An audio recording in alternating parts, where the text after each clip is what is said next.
Arhitektuuri ja linnaplaneerimise õppekava on täna saanud 70-aastaseks ja nagu nimeski kajastub, õpitakse sellel erialal nii arhitektuuri kui ka linnaplaneerimist.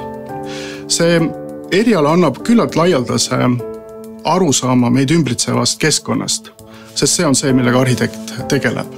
Need inimesed, kes vähegi hoolivad ja märkavad enda ümber seda, mida teeb ruum meiega ja mida meie teeme ruumiga ja hoolivad sellest, ma arvan, need on õiged inimesed, kes võiksid EKA-sse tee leida. Arhitektuuri juures minu jaoks kõige kõitvam asi on, et ma saan miskit, mis ma olen ise välja mõelnud, lõpuks siis peaaegu reaalseks teha. Ja vahepeal isegi oleme täiesti valmis ehitanud need ja näha siis oma mõtete tulemusi. Arhitektuuri juures köidab mind see, et tegelikult iga idee on väärt midagi, aga just see, kuidas sa seda esitled ja kuidas sa seda vormi saad, see on see, mis on väärtuslik. Arhitektuuri puhul köidab mind päris palju võib-olla siis ka variatsioon, et see sükene ruumiteema laiemalt tegelikult, mitte kasutades nii väga sõna siis sükene arhitektuur, vaid üldiselt ruumiloome, ruumiharidus. Arhitektuuri linnaplaneerimine on 5-aastane õppekava. Seal ei eristata siis bakalaureuse ja magistritaset, vaid ta lõpeb siis 5-aastase õppega siis magistritöö kaitsmisega. Lisaks arhitektuuri ja linnaplaneerimise enda õppekavale on võimalik tudengitel võtta ka kõrval erialasid ja neid on 3. Üks on seotud restaureerimisega, teine on seotud maastikuarhitektuuriga ja 3. on seotud siis planeerimisega kõige laiemas mõttes. Minu jaoks on võib-olla kõige köitvam see lõputu mitmekesisus, et arhitektid ei tegele ainult jälle majadega, vaid ka istemööbli või tervete linnade või miks mitte tervete maailmajagudega. Ja kindlasti ka vahetusõpingud, mida EKA väga soodustab.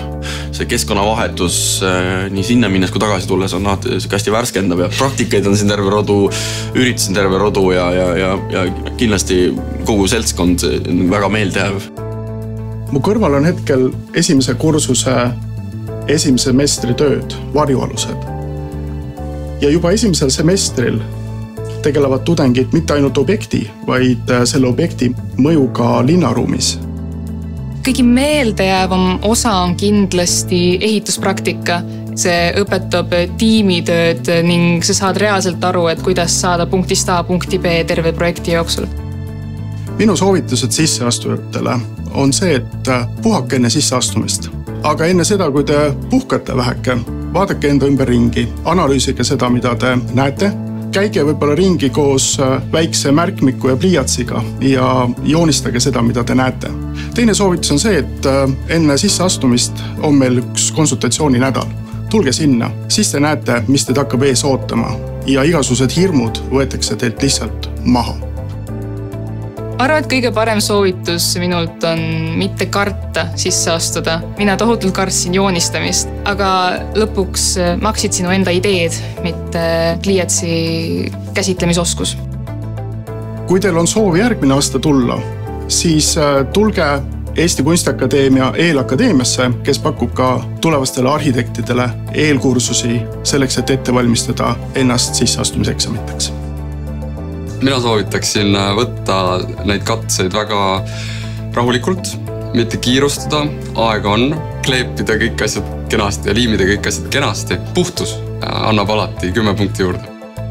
Inimesed, kes tunnevad huvi ühiskonna kõige laiemate teemade vastu, on teretulnud, sest arhitektuur on väga kompleksne eriala ja siit igaüks leiab omale parasjagu huvitava valdkonna, millega täpsemalt siis tulevikus tegeleda.